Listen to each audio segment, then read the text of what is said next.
Welcome to the next session, students. That is session 3. In this session, we will let us briefly discuss about pharmacodynamic drugs. Okay, pharmacodynamic drugs are nothing but the drugs which are have characteristic effects, but they are not specific remedies. For example, drugs acting on central nervous system. Okay, the drugs which are acting on central nervous system will have characteristic effects, but they are not specific remedies. So such type of drugs are called pharmacodynamic drugs. So they will have characteristic effects, but they're not specific remedies, because such type of drugs can assist in recovery from a specific bacterial or viral function. Their action is not directed at pathogenic organisms, which are the targets in chemotherapy. Okay, they are further classified as drugs acting on nervous system, that is both central and peripheral nervous system. Cardiovascular agents means drug acting on heart and blood vessels. Hematological agents, that means drugs acting on hematopoietic systems. Diuretics, that means drugs acting on renal system. And anesthetics, that is drugs which are used for sedation. And antipyretics and analgesics, that is drugs used to reduce the body temperature and relieves us from pain. And antispasmodics, antihistamines. Okay, students, these are the following categories of drugs which come under pharmacodynamic agents. Let us look deep into it. Drugs acting on nervous system. I have already discussed that our nervous system consists of CNS, which is central nervous system, and peripheral nervous system. Central nervous system means the nervous system which includes brain and spinal cord. That is, it is concerned with the regulation of functions like circulation, digestion, respiration, and psychic reactions like feelings, attitudes, thoughts, and memories, etc. Okay, the ability to think logically, to communicate appropriately are unique qualities of man which can be attributed to high developed CNS. Okay, CNS consists of numerous neurons which bring information from internal and external environment. This information is received, decoded, and decisions are made by CNS, and instructions are sent to various tissues for appropriate responses. So for our logical things, for our thoughts, for our thinking ability, and for our psychological thinking, for everything our CNS is responsible. The CNS performs the operations like receiving the information, decoding, and making decisions, okay, are made by our CNS. Okay, CNS regulates such type of operations. If any one of these operations are not done, then we can be considered as mentally ill. Okay, CNS include drugs to various extent, and the few types of CNS drugs are broadly classified into few types like analeptic drugs, antidepressant drugs, antipsychotic drugs, hypnotics, and sedatives. Let us learn in brief about it. What are analeptic drugs? Drugs which increase activities of various functions of CNS are called analeptic drugs or CNS stimulants. Not only drugs, students, when we are feel depressed, when we feel dull, when we feel strained, if you take coffee, we'll get relaxed from the situation, right? Because in coffee we'll get caffeine, we'll have caffeine, which is nothing but a CNS stimulant. So for relaxation, CNS analeptic drugs need not require, we can take in the form of coffee, etc. Because coffee, tea, relaxation drinks, refreshing drinks, they contain caffeine. But when they are required in doses more, when they require more for our relaxation, if coffee is not enough, then we have to go for analeptic drugs. Okay, students, analeptic drugs have a number of therapeutic applications, such as they are useful for the treatment of narcosis, to overcome the depressive effect. They are useful for respiratory stimulants. These drugs also act on sensory areas of brain and increase mental alertness to produce condition of awakefulness. When we feel sleepy, we'll take tea, so we'll get awake. Okay, so for refreshments, we can go for refreshments also, like tea, coffee, and energy drinks which contain caffeine. If we need more relaxation, more, if we have to come from depression, out of depression, more needed, then we have to go for analeptic drugs. For example, I have already discussing caffeine present in tea and coffee. It is the best drug, students, caffeine. So if you observe the structure here, this is trimethylxanthine. This is trimethylxanthine. This drug is used for producing wakefulness, enhances ability, and stimulates respiratory centers. Okay, remember what is an analeptic drug, which is nothing but a trimethylxanthine, and naturally we can take the drug as caffeine in the form of tea and coffee, etc. Okay, students, this is about analeptic drugs. Let us move into the second thing, students, which are nothing but antidepressant drugs. Okay, these drugs are used to come out from mental depression. These drugs are therapeutically useful in a variety of cases pertaining to mentally ill patient. These drugs are given to the patient who is mentally ill, students. Okay, why we'll have mental depression? It is due to the disturbances in levels of biogenetic amines, students. If the levels of biogenetic amines are disturbed, we will get mental depression. A certain level of this is considered responsible for mental activity.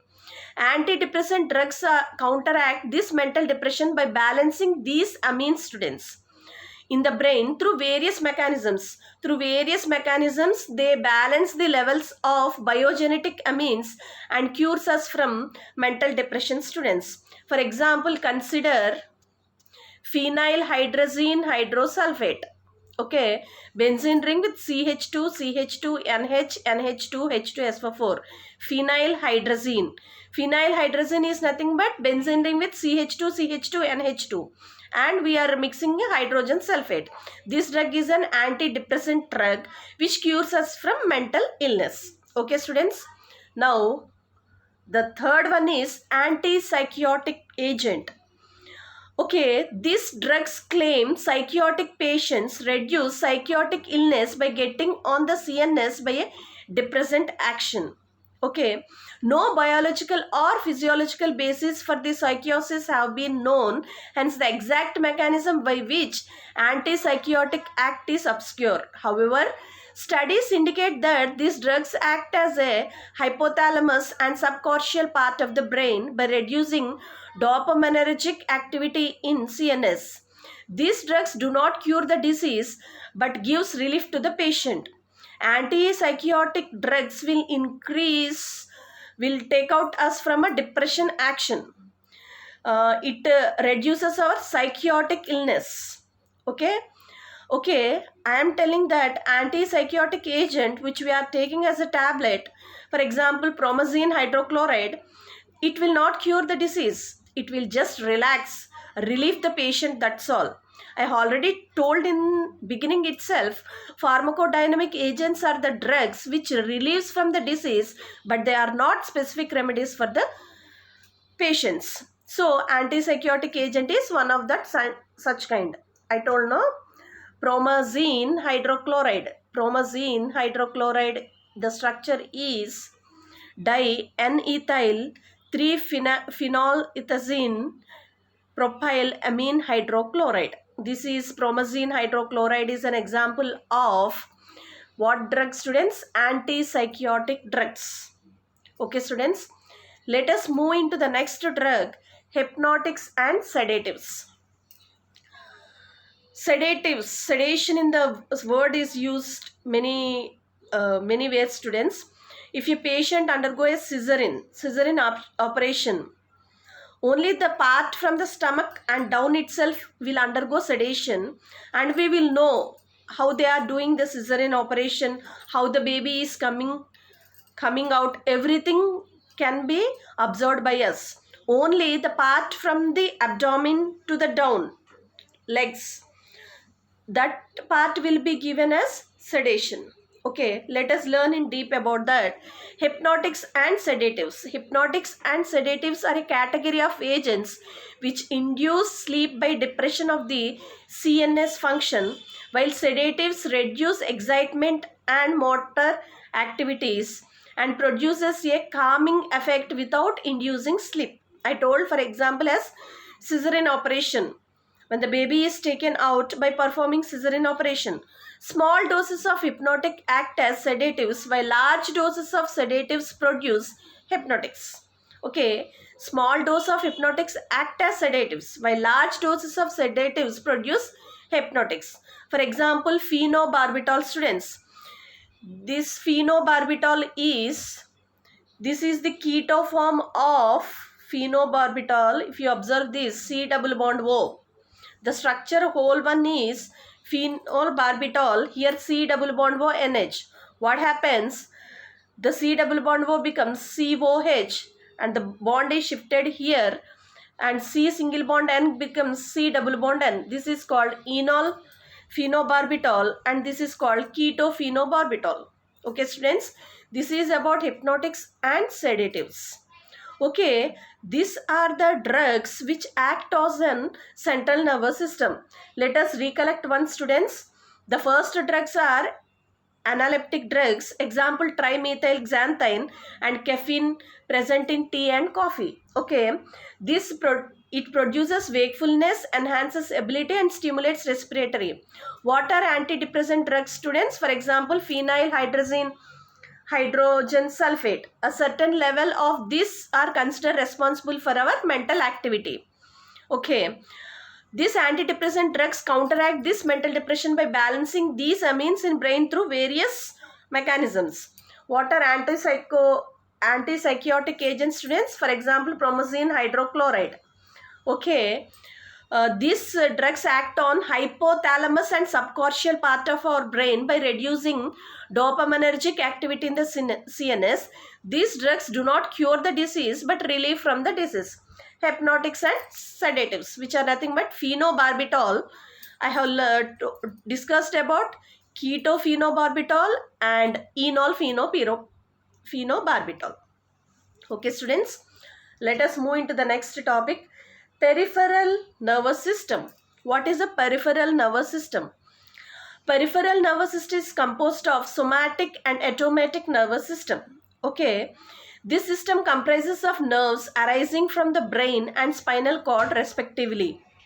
The nerves represent a bundle of fibers used for conveying impulses of sensation, motion, etc. between brain or the spinal cord to the other parts of the body. Okay. Voluntarily, somatic nervous system carries out the voluntary functions of the muscle, skeleton, skin and its derivatives. Automatic nervous system is so called because it is partly independent, not under voluntary control. Automatic nervous system is independent, students. It will have two subdivisions, sympathetic and parasympathetic nervous system. Okay. I told peripheral nervous system is of two types, voluntary nervous system and automatic nervous system. Voluntary nervous system means which carry the functions of muscles, skeleton, skins and its derivatives. Automatic nervous system is independent, students. It will have two subdivisions. One is sympathetic and parasympathetic. What is parasympathetic? What is sympathetic? Sympathetic nervous system is, it generally stimulate the sympathetic and parasympathetic system work as an antagonist in order to control the functions of all involuntary mechanisms in the body. In our body, voluntary mechanisms takes place and involuntary mechanisms takes place. Voluntarily mechanisms means control of muscles, skeleton, skin and derivatives. All those look after by voluntary nervous system, whereas involuntary mechanisms are looked after by sympathetic nervous system. Okay, compounds which mimic the stimulations of sympathetic nerves are known as adrenergic drugs, while compounds which mimic parasympathetic system are called cholinergic drugs. So this point is very important, students. This point here, what is cholinergic drugs, what is adrenergic drugs? Okay, compounds which mimic the stimulation of sympathetic nerves are called adrenergic drugs, and while compounds which mimic the parasympathetic system are called cholinergic drugs. Okay, peripheral nervous system is composed of somatic and automatic nervous system. Voluntary system is nothing but somatic nervous system, and this sympathetic and parasympathetic, that is automatic nervous system, consists of parasympathetic and sympathetic nervous system. Again, this sympathetic nervous system is considered with adrenergic drugs, and for parasympathetic drugs are cholinergic drugs. Okay, students. Now adrenergic drugs, I have underlined the adrenergic drugs. So we have to know the definition of adrenergic drugs. What are adrenergic drugs? Compounds which mimic the stimulation of sympathetic nerves. They mimic the stimulation of sympathetic nerves. Drugs are known as adrenergic drugs. Okay, the drugs which exert an action similar to adrenaline are called adrenergic drugs. These can be arranged according to their principal biological action as below. They are known as vasopressor. It acts on smooth vessels. Bronchodilators. They act as on our respiratory system. Vasoconstrictors. They act on cardiac system. Okay. Let us learn about vasopressor. What is vasopressor? It acts on smooth muscle cells, gland cells and heart to produce the responses similar to those evoked by stimulation of corresponding sympathetic nerves. It increases the heart rate, BP, relaxes the musculatures of the intestine and bronchi. So vasopressors are related to our blood pressures. Okay, and they also relate to our heartbeat. So we should contain normal heartbeat, right? If it does not contain normal heartbeat, they are called arrhythmias. Arrhythmia means increase of decrease of heartbeat. The heartbeat will not go normally, and high blood pressure and low BP, these all come under vasopressors. Okay, students. For example, adrenaline. The structure is like that.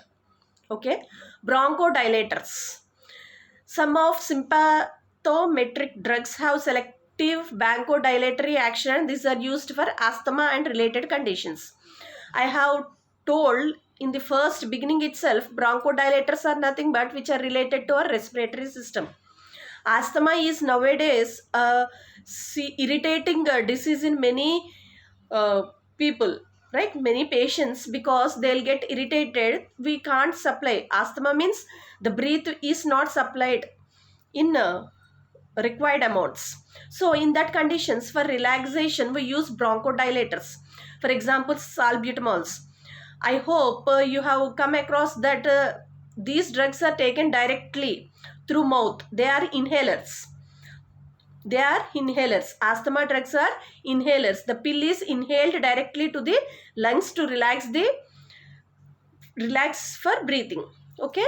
Vasopressors are related to the heartbeat and what, students? Heartbeat and blood pressures, whereas bronchodilators are related to our respiratory system. Okay. What are vasoconstrictors? These are patent vasoconstricting agents with a prolonged action and is mainly used in nasal conjunctions. If we use it as nasal sprays, right? Example, propylhexidine. And for asthma, salbutamol. The famous drug is salbutamol. This is salbutamol, which is used for asthma, and this is propylhexidine, which is used as vasoconstrictor. Okay, students. If you see once again, what are adrenergic drugs, students? The drugs which exert an action similar to adrenaline are called adrenergic drugs. They are vasopressors, bronchodilators, vasoconstrictors, etc. What are vasopressors, students? The drugs which act against high BP, low BP and heart arrhythmias, heartbeats. Bronchodilators are anti-asthma drugs. Vasoconstrictors are patent vasoconstricting agents. Now, cholinergic agents. What are cholinergic agents? Acetylcholine is a neurohormone, students, which regulates the transmission of nerve impulses. Acetylcholine synthesis and stored at the nerve ending from where it is related. Acetylcholine brings a change in the probability of potassium and sodium ions across our membrane, students. So compounds that have same effect as acetylcholine or produce the effects of stimulation of parasympathetic mimetic agents. Example, acetylcholine chloride. So this acetylcholine brings a change in the probability of potassium and sodium ions across the membrane. For example, 2-acetoxy-ethyl trimethyl ammonium chloride. These are about the drugs which act on peripheral nervous system, students. We have learned the drugs acting on central nervous system and the drugs acting on peripheral nervous system. Let us move into the next topic, students. In this topic, we are going to discuss about the drugs acting on cardiovascular system. Okay. Circulatory system is referred to the blood vascular system. It is a closed system in vertebrates. It has a heart and continuous tubes called vessels. The blood vessels which carry blood away from the heart, arteries and vessels which carry impure blood to the heart are called veins. This system includes the function of heart arteries, veins and muscles. Cardiovascular system is totally related to heart, students. As educated, we have to know about the few doctors. Cardiovascular system, we have to meet who? For children's, we have to consult which doctor, and for skin problems, we have to consult which doctors. Okay, for cardiovascular agent, this is totally related to heart, students. Okay, they are further classified into cardiotonic drugs, vasodilators and antihypertensive drugs. Okay, not only that, anti-hypercholestonic drugs, sclerosing agents, anti-arrhythmic drugs. These all the drugs are which act upon cardiovascular system. Okay, let us move into cardiotonic drugs. Cardiotonic drugs, they increase the force of contraction of heart without increasing its oxygen supply. The oxygen supply will not be increased, but these drugs will increase the force of contraction of the heart without increasing its oxygen supply. They are mainly used in congestive heart failure, students. For example, cardiotonic drugs are generally found in nature as corresponding 3B glucosides. 3B glucosides. And vasodilators. What are vasodilators? These represent a group of drugs which act primarily on vascular system. These therapeutic effects are due to their ability to dilate the coronary vessels and therefore used for the treatment of coronary artery diseases. Okay, coronary arteries supply blood to the heart. If these are blocked, heart attack occurs. So what vasodilators are the drugs which are used at the time of heart attack. Okay, for heart failure, we use cardiotonic drugs. If a mild heart attack occurs, we use vasodilators. These drugs are useful in anginal attack, hence are called anti-anginal drugs. They should increase the flow of blood without increasing the work of heart. Students, if you fold your tongue like this, a number of blood vessels are clearly observed under our tongue here. So when heart attack occurs, these vasodilators, glyceryl trinitrate tablets are kept under the trunk. So number of blood vessels are present.